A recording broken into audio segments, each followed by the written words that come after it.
Ladies and gentlemen, one of the arguments that Christians have been using for millennia now to show that the New Testament writers and apostles were actually telling the truth is that these people who were in a position to know whether Jesus had risen from the dead or not gave their lives for saying that Jesus rose from the dead. But did they really? You know, there's something out there that's been out for centuries called Fox's Book of Martyrs. And essentially it says that most, maybe 11 out of the 12 gave their lives. 11 out of the 12 apostles gave their lives for Christianity. They could have recanted. They could have said it never happened, but they actually paid with their lives. Is that really true? And if we're going to say that martyrdom somehow shows that Christianity is true, don't we have to say that martyrdom might show that Islam is true? Because there are certainly martyrs in Islam. Well, my friend Dr. Sean McDowell actually decided that he was going to investigate this for himself in his own doctoral dissertation. This goes back about 10 years ago, but he's since updated that and has some new insights into what he found. So here he is, ladies and gentlemen, the great Dr. Sean McDowell, all the way from Biola University and the left coast. Sean, how are you? Good to be with you, man. I'm doing great, Frank. Now tell me, remind our audience, because we did a show on this, Sean. It had to be 2015, 16, 17, something like that. That's right. Why you decided to actually do this? Why did you decide to look into the fate of the apostles? That's the name of the book, by the way. So in 2010, I started my doctoral program. And when you do that, you start thinking about looking for a topic. So it was in the back of my mind, and we were at Berkeley with about 25 or 30 high school students, and we would bring in Unitarian... Berserkly. Okay. Exactly. We bring in Unitarian reverends and LGBTQ advocates and atheists and teach our students how to engage them well. And one of my students says something to the effect of, we had a mythicist who is there who argues that Jesus didn't even exist. And one of my students goes, you know, if Jesus didn't exist, why did all the apostles die as martyrs? And this atheist friend of mine, he goes, none of them did. He goes, give me evidence for any of them. Prove it. And I sat there, Frank, and was like, I'm not sure I actually have a really good answer for this. And so J. Werner Wallace was there because his daughter was on the trip. And I said, hey, do you think this is a good topic? He goes, not only is it a good topic, but I've collected 2 boxes of books on this, and I was going to do a deep dive myself. You can have those boxes. Go for it. Now, in a PhD, 2 boxes of books is quite literally a drop in a bucket, but it was the encouragement and motivation and start moving forward. And I was like, this is the most interesting topic ever. So that's where it started 2010, published the first book in 2015, and then just released a 10-year update. I've been talking to scholars, I've been reading articles, I've been tracking the research, and I've made a few shifts that I think better align with the historical evidence. Now, as I look at the table of contents here, the new version, you are covering specific individuals. You're looking at the evidence for specific folks. Who are they? Who are the people that you're looking into in order to see whether or not they actually gave their lives? So this is an important question because I picked the 12 disciples, but I also included Paul, the apostle, of course, and James, the brother of Jesus. Okay. Now, I could have done Mark, I could have done Luke, I could have gone on to Mary. Like at some point, you have to minimize and limit it. Right. So I focused on those 14 and did a deep dive on the evidence of whether they died as martyrs or not. So if you look at the table of contents, ladies and gentlemen, you'll have a chapter on each one of these 14. Yep. And there's some other chapters as well. So what's different between this new edition, Sean? Again, the book is called Fate of the Apostles, and the previous one you wrote. So broadly speaking, I added some more objections in the end because some people have challenged and pushed back on my premise, which is great. Filtered throughout it, there's a lot of just interesting finds we could talk about. Like in each of the apostles or a number of the apostles, I just came across research that intersected with my case. So that's different. I also have reassessed a few of the apostles, some up and some down, just based on a decade of thinking about this, a decade of feedback from scholars. There's two that I shifted significantly that we can get to that might somewhat surprise the audience. It certainly, if you had told me when I started this research, I was going to conclude this, I would have thought, wow, I did not see that one coming. So that's essentially what's different as a whole. Let's talk about some people in specific, because you do a really good job of pulling out the ones we have a lot of evidence for, and then you show that maybe some of the other apostles we don't have enough evidence for, or we don't have any evidence. So let's start with the folks that you conclude are very well established as having been martyred. Let's start with Peter. What evidence do we have for Peter being martyred? Great. Now, by the way, I have 4 in the category I think are the highest probability or close to it. 2 that I think are maybe at least more probable than not. There's a few that I would put in natural deaths, and then a few that are indeterminate. That's how I break it up. Peter's a great place to start. I think we are on the highest historical probability. I have almost no doubt that Peter died as a martyr. Why? We have at least 10 sources that tell a unanimous, consistent account that Peter died as a martyr. I couldn't find any sources that told a contrary account to this. 8 are in the 2nd century, and we have at least 2 in the 1st century, John 21 and 1 Clement chapter 5. So there are a few scholars that I found that some said Peter didn't make it to Rome and died naturally in his bed. There are very few minor skeptical scholars, but I think the vast majority of scholars would say there's no reason to doubt that Peter died as a martyr. Now, we could get into some of those sources or whether he was crucified upside down. That's a question everybody wants to ask. But I would put Peter in the highest category because the number of sources, the quality of sources, and how early many of those sources are. Now, skeptics will immediately jump on you, Sean, and say, wait, you can't use the Bible. You can't say John 21 is a valid source. Why are they wrong? Well, John is one historical source. I think it'd be too biased for us to say it's the inspired word of God, therefore it's true. Well, you can't start there. It's also biased to dismiss it and say, well, that's in the Bible, so we can't use it. Let's look at John like we would any other historical source and ask the questions of reliability. And I think on my footnote in my book, a strong case can be made for the eyewitness account behind John and for its historicity.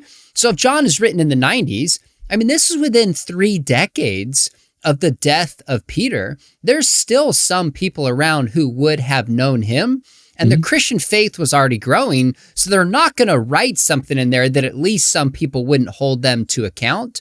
So I think John is one good early source. And by the way, even Bart Ehrman positively says there's a known tradition behind this of the martyrdom of Peter. So he concedes this insofar as it goes as one source towards his martyrdom. By the way, there's a growing number of scholars that are saying John is written prior to 70 AD. I know Dan Wallace is one of them. And even if that's the case, that's even closer to Peter's martyrdom than, say, 90 AD. But that we don't need to come down on one side or the other on that. But it's kind of like saying, it seems to me, that yeah, you can talk about the Revolutionary War, but you can't take anything George Washington said. Sure. Right. Wait a minute. Why not? So who is Clement of Rome, and what did he say about Peter? So Clement of Rome is writing, some date him earlier, but typically in the 90s. And he's actually writing from Rome. So there's a group of presbyters, and they're writing a letter to Corinth from Rome. And if that's the traditional site of his death, then he's in a good position to know and research this. This is a whole letter he wrote, and he is talking about at the beginning, kind of the theology is how jealousy divides and goes back to like the beginning of Cain and Abel, and you just see jealousy in the history of the church. And then he moves up towards modern examples and talks about how jealousy leads to death, and then gives the examples of Peter and Paul. And even Bart Ehrman says this is a reference to the martyrdom of Peter as well. More with Dr. Sean McDowell. His new updated book, Fate of the Apostles, is the standard work on the topic now. Forget Fox Book of Martyrs. This is it, ladies and gentlemen. You need to get it. We're back in 2 minutes. Don't go anywhere.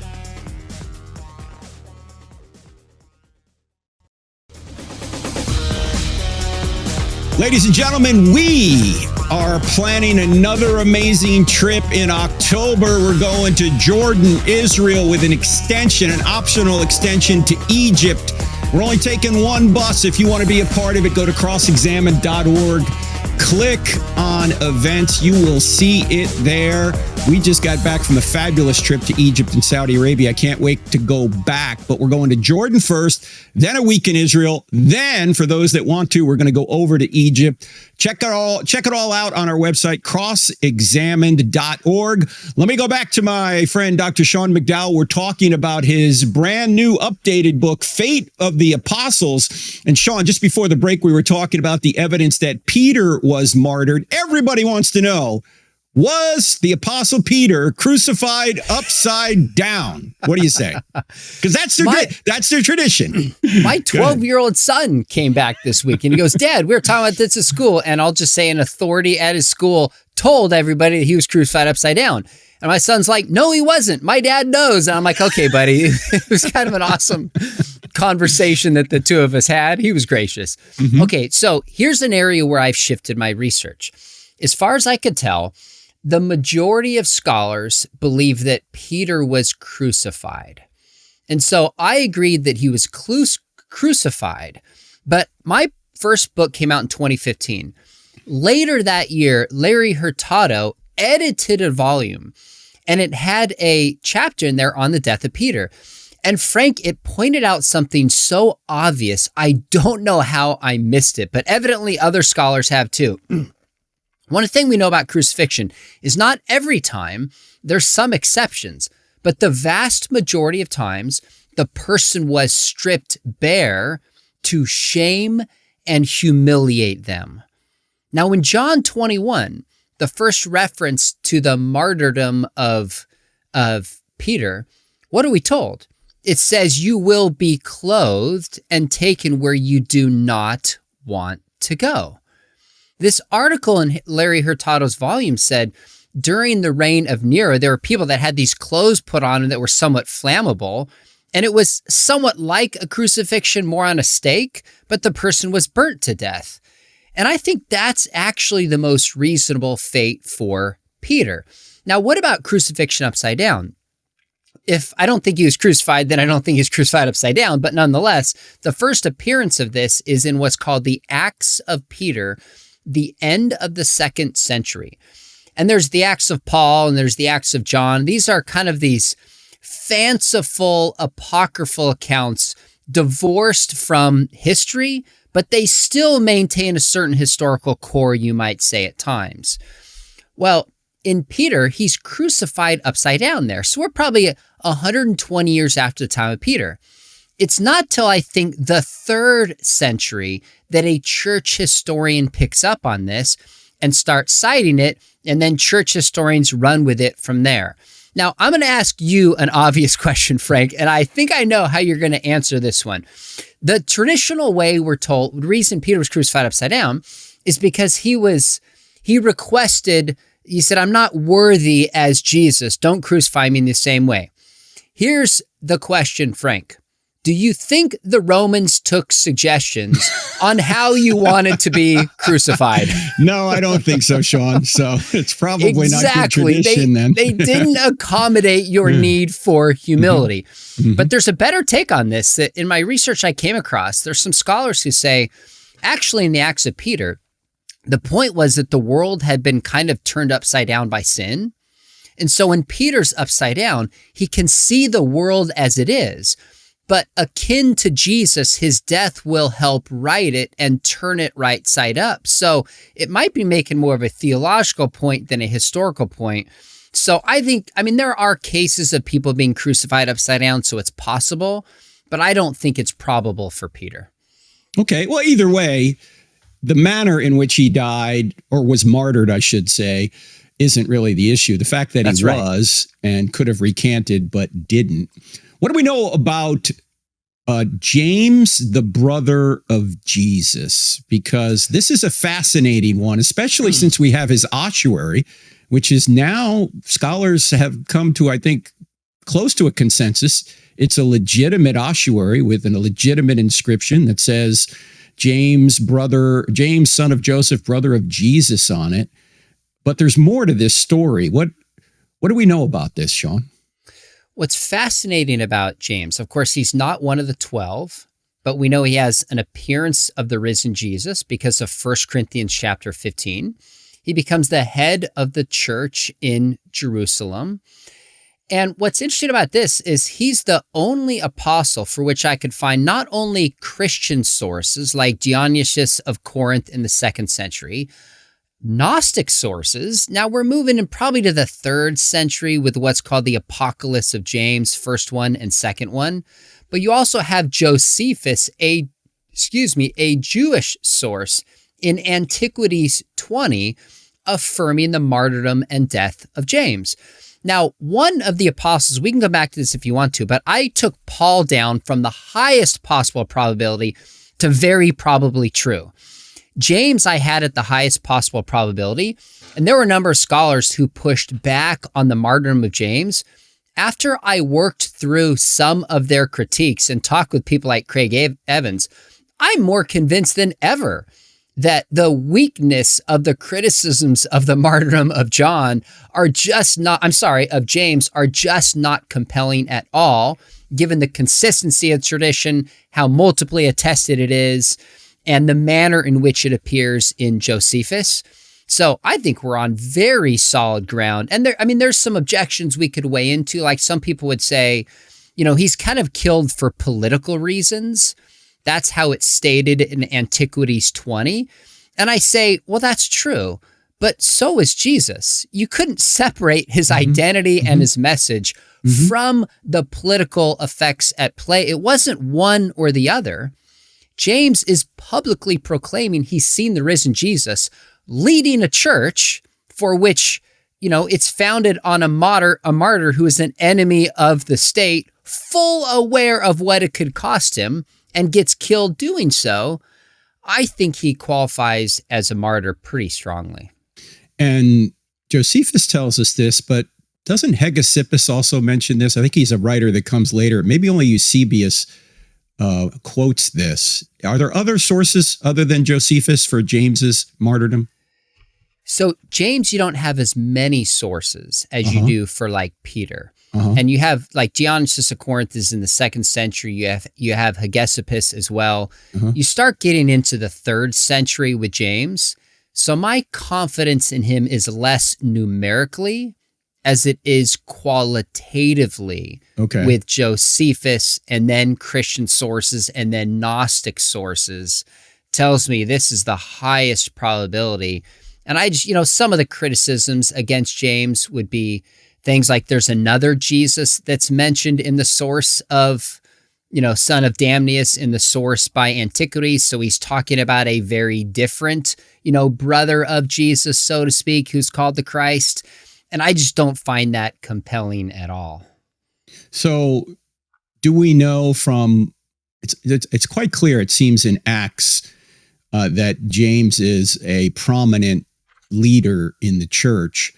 Are there other sources outside of Acts that state that James is a leader in the church?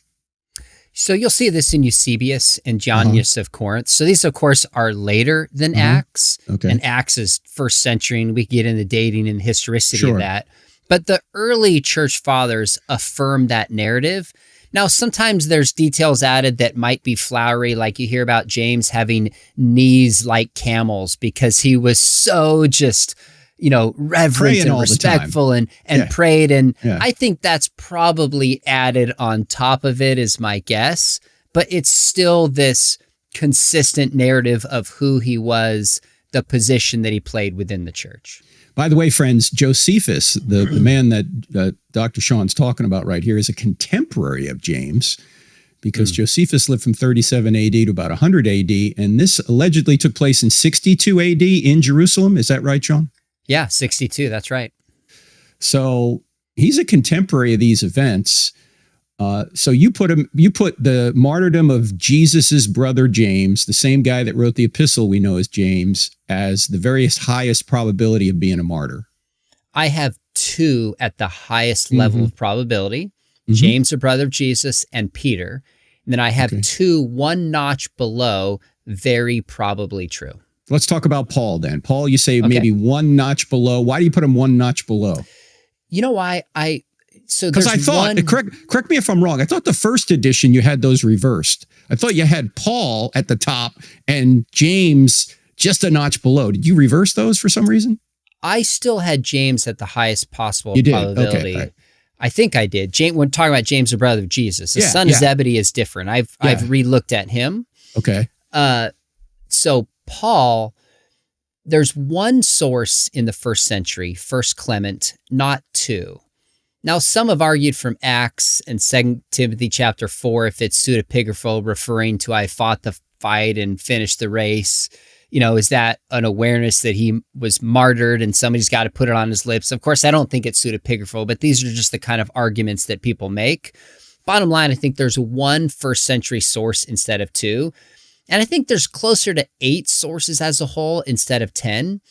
So I really just assessed this, Frank, and I thought, okay, what's the highest probability of we know something in history? And I was like, you know what? The crucifixion is up there. There's no reason to doubt that. Can I put Paul's martyrdom on that level?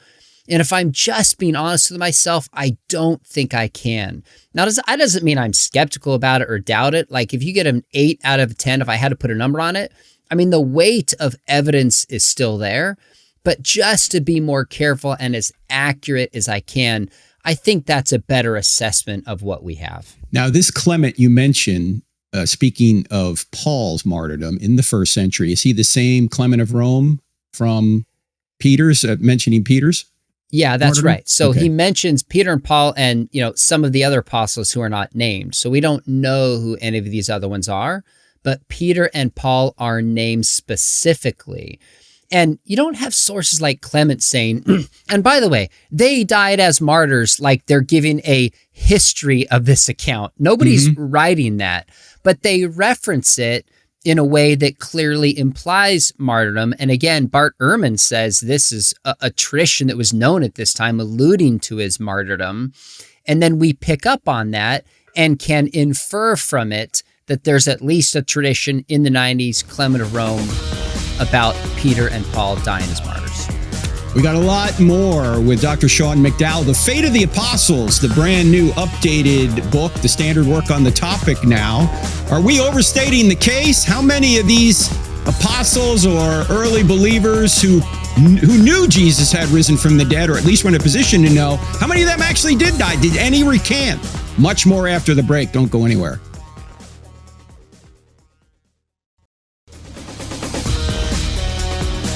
Welcome back to I Don't Have Enough Faith to Be an Atheist. And one of the reasons I don't have enough faith to be an atheist is it seems several of the apostles who were in a position to know whether Jesus had risen from the dead or not died excruciating deaths when they could have saved themselves by saying it never happened. That's our topic today with Dr. Sean McDowell and his brand new updated book called Fate of the Apostles. Before I go any further, let me mention this weekend, Lord willing, the 15th and the 16th of March, I'll be at Godspeak Calvary Chapel in Thousand Oaks, California for the evening service Saturday night, the 3 services on Sunday morning. Then, Lord willing, we'll be at Wayne State University next Wednesday. That's in Detroit, Michigan, the 19th of March. And then the following week, we'll be at Mississippi State. That's the 27th of March, the evening of the 27th. I think that begins at 6:30 Central. All these will be streamed on our YouTube channel. Want to mention as well that I'll be at the Unshaken Conference with my friends Elisa Childers and Natasha Crane in Albuquerque, New Mexico on the 5th of April. Then I'll be speaking at Calvary Church on the 6th.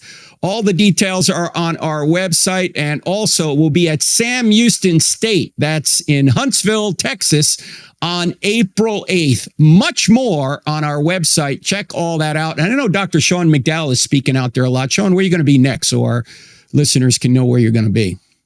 Oh, my goodness. That's a good question. I'm home this weekend because my son's in the national basketball tournament at Biola. Good. So that's what's on my radar. Soon I'm actually going back to Southern Baptist Theological Seminary. doing some lectures out there. Dr. Muller invited me back. That's where I did my doctorate. So that's on my radar of something that's coming up soon. Okay. All right. Check SeanMcDowell.com or org. Where do they go? .org. I think .com is like a shoe salesman or something. I think I haven't checked in a while. SeanMcDowell.org, ladies and gentlemen. Check him out there all the way. He has a great podcast and YouTube channel. In fact, I was listening to your talk today with Ross Douthat. I think that should pronounce his name, the New York Times columnist. Douthat, yeah, Catholic. Yeah. That was a good conversation about halfway through. Sean always has great guests on, does a really super job. So if you don't know about his podcast or his YouTube channel, check him out.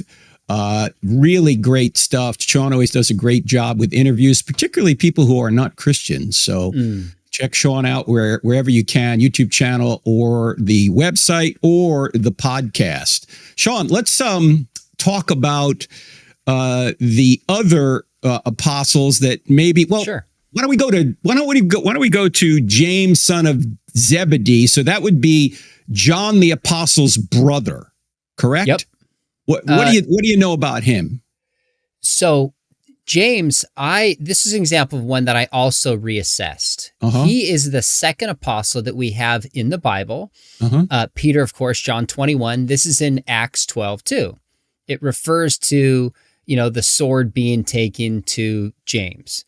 Right. Well, as Keener points out in his wonderful commentary series, he goes, this reads exactly like an unflowered execution account that's reliable. I agree with him. I think given the historicity of Acts, I put that at the highest level. Now, two reasons made me reconsider. Number one, Gary Habermas is like, you've only got one source. As reliable as it is, can you put it the highest? And I'm like, well, if Gary says it, that settles it. I believe it, for one, kidding aside. And then I'd ask my students every year in our resurrection class, in our master's program, I'd say, which of the apostles would you rate differently? That was the most common one. And so I just thought about it the last decade. It was like, you know what? I'm going to move it down from highest probability to very probably true, even though after this, there's some other sources that come up and confirm it. And I think there's some details in Acts that are really interesting, like some writings in Josephus matches up with the time of when James was killed and how Herod was trying to please the people around him. But with that said, very probably true. No good reason to doubt it. James, the brother of John, died as a martyr. Okay, so at the sort of the real high level of probability, you've got Peter, you've got James, the brother of Jesus, you've got James, the brother of John, son of Zebedee, and you've got Paul. That's right. They're the top ones. What's the next level down? So that means 4 out of 14 you can really bank, and you should go to Vegas with those numbers. Now, the next down I have 2 where I would put Thomas and I would put Andrew. Okay. Thomas was perhaps the most fun to study because you have all these Eastern scholars weighing in and they do history a little bit differently. I actually reassessed Thomas from more probable than not to just more plausible than not. Like my confidence went down a little bit. So with Thomas, now you're dealing with the earliest written source is probably 200 to 220 AD in the Acts of Thomas. Now, that book is full, like the other Acts. It has some added stuff we know is not historical, but some of it is historical.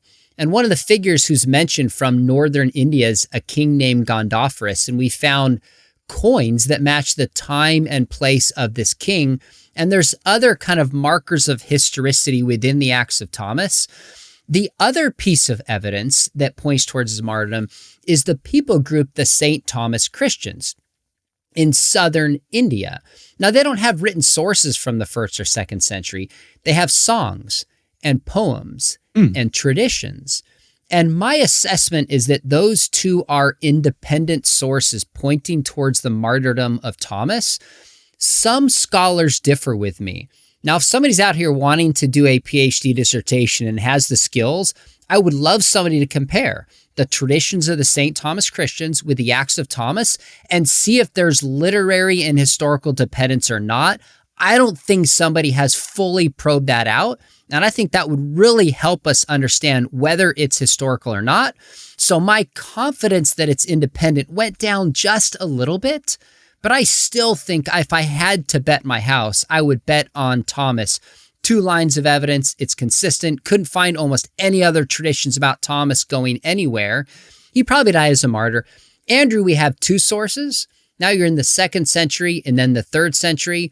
Both seem to indicate he died by crucifixion, but one describes him kind of being crucified. One describes him hanging on a tree, which is the same fate, but seems like they would be literarily independent. But they're later sources and they're just not as reliable. So those 2, I think, probably died as martyrs. Less sources later, just not as strong of a historical case. Now, the rest of them, do we have absolutely no evidence for, or is it so late you're saying, well, there's evidence, but we don't know how much we can rely on it? All right, here's the bomb. The traditional story is, Frank, that John died naturally and the others died as martyrs. Right. I think 3 of the apostles likely died naturally. Who and why? There's a backstory behind this. All right. And I would argue that John died naturally. That's always been the case, they thought anyway. Yeah, okay. Nothing new on that. The thing with John is there's some scholars who have argued for his martyrdom. And I'd love to accept that. It would make my case stronger, but I'm just not convinced historically speaking, so I can't. He died naturally. I think Matthew and Philip also died naturally.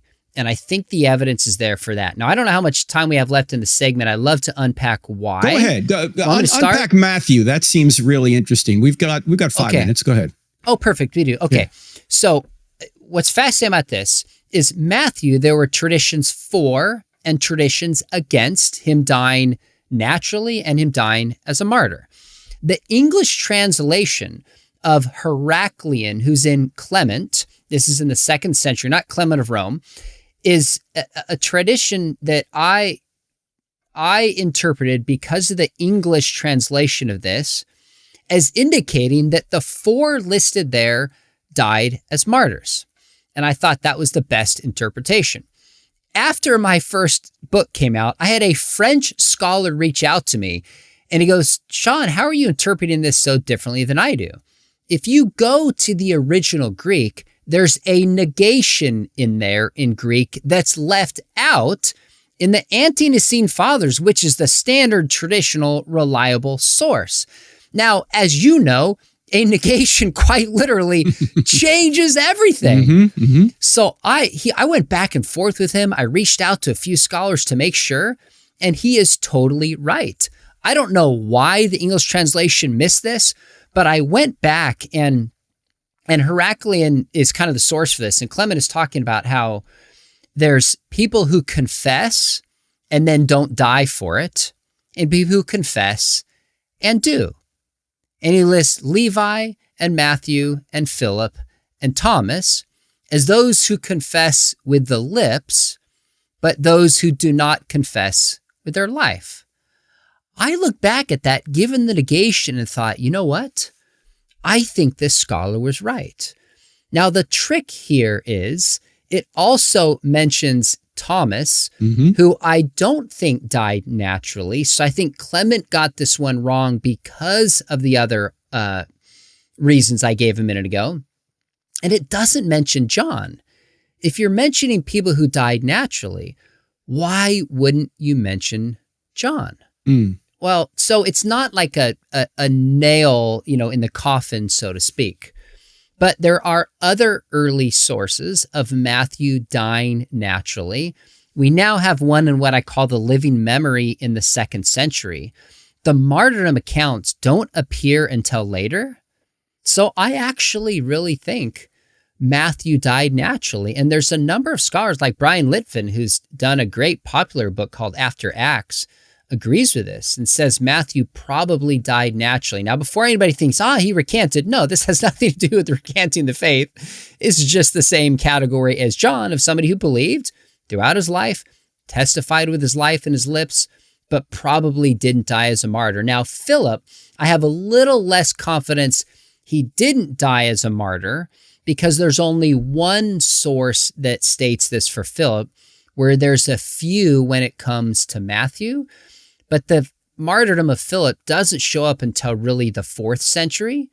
And the one that says he died naturally is in the 2nd century. So I think it's at least more plausible than not that he died naturally.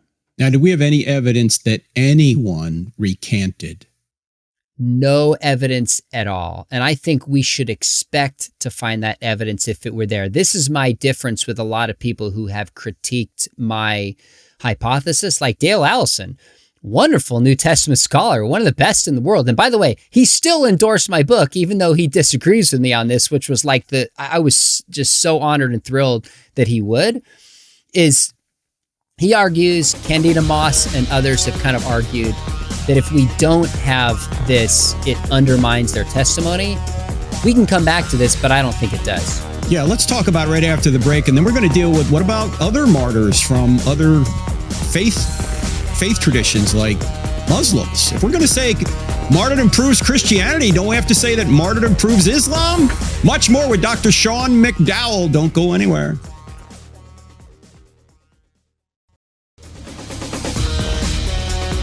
Dr. Sean McDowell writes in his new updated book, Fate of the Apostles, this, quote, "The crucial point is not that we might establish the martyrdom of all the apostles, rather their willingness to suffer and die for their firsthand witness of the risen Jesus. This is of foremost importance, yet the evidence shows that some really died as martyrs, and while a few likely died natural deaths, there is no evidence to indicate that any wavered or recanted in their faith," unquote. Sean, should we expect to find evidence that if they did recant, that we would know about it? I do think so. And I actually checked with a number of church historians on this at Talbot, where I teach, as neutrally as I could to see if they thought that I was crazy. Because I think if they had recanted, or there was even a story about them recanting, either the apologists for it would have felt the need to respond to this, or the critics like Celsus in the 2nd century or Porphyry in the 3rd, who went after the resurrection accounts, pointing out things like apparent contradictions and the witnesses and all this kind of stuff, they certainly would have jumped on that to discredit it. So Jeremiah Johnston, who's done a deep dive, tied to the Gospel of Peter, was like, this is, even though the Gospel of Peter, written at the end of the 2nd century probably, has these mythical elements that are added into it, like a cross that's floating and heads that go to the sky. They are addressing some of the claims, like they add the guard in there, 2nd century skepticism of the resurrection. They're addressing it. There's no hint from believers or skeptics that any of them recanted. You could even go into like the 4th century and the Donatism debate about what happens for people who, at the moment that their life is on the line and they say, I choose life over following Jesus. Can they come back into the church? Can they be resuscitated? Can you imagine if this happened to Matthias or Andrew? This would be like drop the mic moment and would prove that, so to speak, or at least be a part of the conversation, and it's not. So it is an argument from silence, but it's an argument of silence with some teeth, I think. Now, what about the oft written objection, and you cover this in the book, about, there are Muslim martyrs or Buddhist martyrs, or what do you say about that? How do the apostles being martyred differ from, say, Muslims being martyred? So Christians are not saying that we alone have martyrs. There were Buddhist monks who lit themselves on fire to protest the Vietnam War. There were the Jewish martyrs, the Maccabean, the brothers in this account died. So, horrific deaths. We're not the only one with martyrs. The question is, why do people, what are they martyrs for? So Buddhists to protest war, great. The Maccabean martyrs were showing their commitment to the law, how deeply they believed it and would not compromise the law. Christians were not martyrs to protest some cause or stand up for the law. They believed Jesus had risen from the grave and appeared to them. That was the Christian message. So when we look at the apostles willing to suffer and die, and the earliest account we have of what it meant to be a Christian, 1 Corinthians 15, is to believe that Jesus died and was buried and rose from the grave. He died for our sins, by the way. Their willingness to suffer cannot be separated from the belief that he indeed appeared to them. Now, there might be one other wrinkle on this, where people say, what about the 9/11 terrorists? You have 12, there were 12 disciples, and you could add James and Paul, but there were, 15 Muslims who died for their belief? First off, I'd say they're terrorists, not martyrs. When you willingly take somebody else's life, it's a very different thing.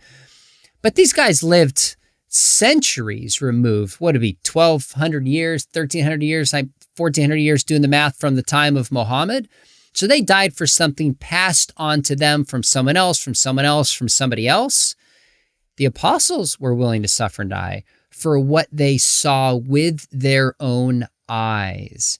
They claimed to have seen, or at least in some cases, it's claimed about the apostles that they saw the risen Jesus.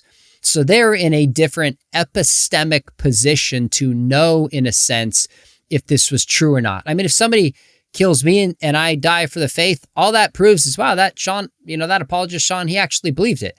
That means nothing to the truth of Christianity, apart from my witness and testimony. But the apostles were the ones who lived and traveled with Jesus and shared their testimony publicly. And some of them, like John, wrote down their gospel accounts. Their willingness to suffer and die, I think, is qualitatively different and points toward their sincerity, that they're not liars. They're not making up a story to get themselves in persecution and suffering. Yes. Some people will die for a lie they think is the truth, but no one will die for a lie they know is a lie. And I think, as you pointed out, Sean, they knew it wasn't a lie. They were the eyewitnesses. They were there. Now, what about, there's kind of a new objection, which you deal with in New Edition. Again, friends, the book, Fate of the Apostles. I think it's more affordable this time, Sean. Last time you wrote it, it was like a doctoral dissertation. It was like $100. I think it's cheaper now on Amazon, but people need to get this book. This is the new standard work on the topic. But there's sort of a new objection that's come up recently, and it has to do with Mormonism. What about the witnesses of the golden plates and the witnesses of Mormons? How does this discussion we're having here relate to that? So I do apologize in advance in terms of the expense of the book. It is an academic book, and I think the paperback is now cheaper. Originally, it was like $120. But it's not written in an academic way, though. It's easily understandable. It's actually, it's very readable, but it's footnoted. It's 300 pages. But I wanted it in a non-Christian, solid academic press, and Routledge is a wonderful academic press, so the research would be out there. Maybe someday I'll do a popular version. That's still on my list of things to do at some point. So this is a new objection that came up. I had some people reach out to me and say, well, what about, Joseph Smith? He died as a martyr. And if you look in the Doctrine and Covenants and some of the early writings by Mormons, they refer to him as like being led to the slaughter and kind of refer to him as a martyr akin to Jesus. Well, a couple things to keep in mind. When Joseph Smith and some of the other guys with him were arrested in Nauvoo, it's questionable whether they were really innocent or guilty. There's good reason to think that they were guilty for destroying the press in the town that was publishing some negative things about them and the church. Second, Joseph Smith brought a gun with him to fight. Now, he's in prison. Nobody should have themselves attacked and killed in prison. Of course not. But if you're there because you're guilty of wrecking a press, and then you bring a gun to fight your way out, I'm just not quite sure that that's going to make you qualify as a martyr. But beyond that, if you look at the beginning of the Book of Mormon, there's the lists of the different witnesses. Now, I reached out to some Mormon scholars, and people can read it for themselves. But how these other witnesses allegedly saw the golden tablets is more spiritual than it is physical. There's not evidence for a group of people who claim to have seen these things physically and handled them the way we do with Jesus. So I think there's just a few things that unfold here. You could also take what J. Warner Wallace has done when he looks at his cases about, he says every case he has is power, sex, or money. Mm-hmm. Look at the apostles. It wasn't about power, pick up your cross and follow me, feed the poor, wash my feet. It wasn't about sex. All we have about Jesus is treating women with dignity and kindness. And it's certainly not about money. This is not a money-making scheme. But then you compare that to Joseph Smith. Power, he wanted to be a president of the United States. Money, he was running his own bank. And when it comes to sex, had at least 24 plus wives. He was using his power for this. So I think we have no good reason to think he was a martyr and good reason to question his sincerity. Can I ask you something? And maybe it's just me, but I haven't heard anyone say this, but it seems to me that even if there were golden plates and they did see them, golden plates are not a miracle. If I had the right equipment, I can make golden plates in my garage. Why is this supposed to be some sort of affirming miracle that says Mormonism is true, even if they did see golden plates? Am I missing something here, Sean? I don't get it. That's a fair question. I don't know how Mormon scholars would answer that one, but it strikes me as seeing golden plates is very different than seeing somebody alive after they were dead, because that's what gives the apostles confidence. Oh, if Jesus was crucified and I see him again, now I have a new boldness to proclaim this message despite persecution. You can take my life. I'm going to live again.